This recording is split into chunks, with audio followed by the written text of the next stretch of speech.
All right, welcome everybody as I make page 2 of my comic.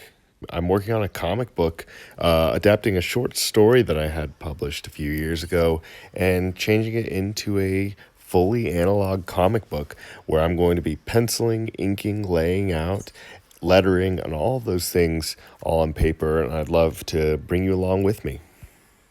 Everything was penciled out before I sat down tonight. And so, first, I'm just going to start inking it. Inking is really scary for me. Inking is that moment where you realize you could mess this up. For some reason, it's a lot freer to draw with a pencil, even though you know you could make a bad mark there. And some pencil marks aren't erasable, but something about inking makes it full of pressure. I can't tell you how many times I've inked something and I loved the pencil sketch. I was amazed at what it looked like. And then when I finally see my ink marks put down after I erase my sketch, it looks flat and lifeless. The more I do something like this, the more I realize how the masters who do it in the comic book world, that they're really unsung heroes in the comic book industry. In this comic in particular, there's not a lot of heavy black. You can see inside of the knight's armor, I put black marks really deep, but in other words, I'm working pretty light. I'm using a collection of different markers and pens. Right now, I'm holding a Pigma MB brush pen. This is my Pentel pocket pen. I've also got a Tombow flexible nib brush pen. Really like brush pens. They give me a lot of that movement that I was talking about with pencils. This is a Pigma 1 graphic. It's about a 1 millimeter nibbed marker, and I really enjoy it. If you like drawing with flare pens, I think this Pigma 1 is a really good thing to bring into your arsenal. So I'm just kind of working sequentially down the page. There's no reason I could have started down on this bottom frame. I felt the bottom frame was the most important. And right now I'm having a really good time with it. It coming along a lot better. And I think I thought of the first 2 frames as a lot of a warm-up because I really want to get some characteristics down, some mannerisms.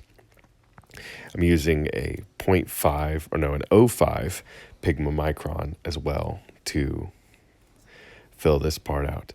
After I'm inking this, I'm actually going to color it on the page.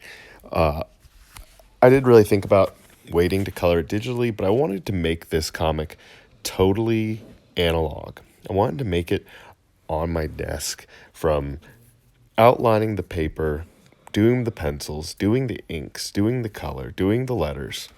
I know this might change by the time the final version comes out, but I think it's just been a really fun experience. And even if I have to go over something again digitally, the process of painting right on the Bristol has been enjoyable. It's not a very forgiving medium. So normally in watercolor paper, normally really cotton heavy watercolor paper, if I don't like something, I can put more water and start to take it back up.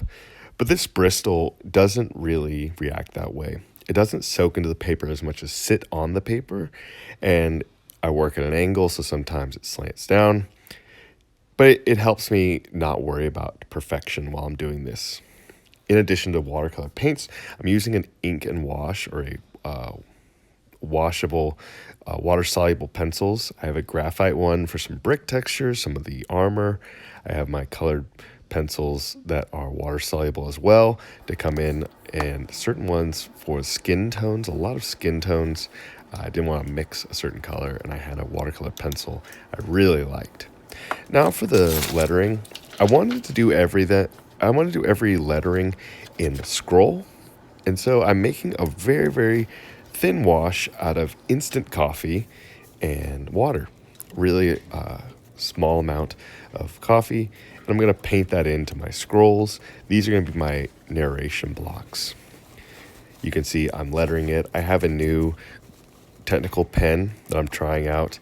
I don't know if I'm going to be happy with it by the end of this whole thing, but I really think it'll be easy to replace digitally if I don't like it. Lettering is another thing, like inking, that I just gain so much respect for people who do it, because you read these comic books and you think, oh, these were all done with some kind of computer program. But for so long. Even now, there's a lot of lettering that gets done by hand. But that's page 2. That's the fun part of it is making it from top to bottom. I'm 2 pages down, and the next is to get ready and start page 3. Thanks for following along. I hope to have more updates very soon.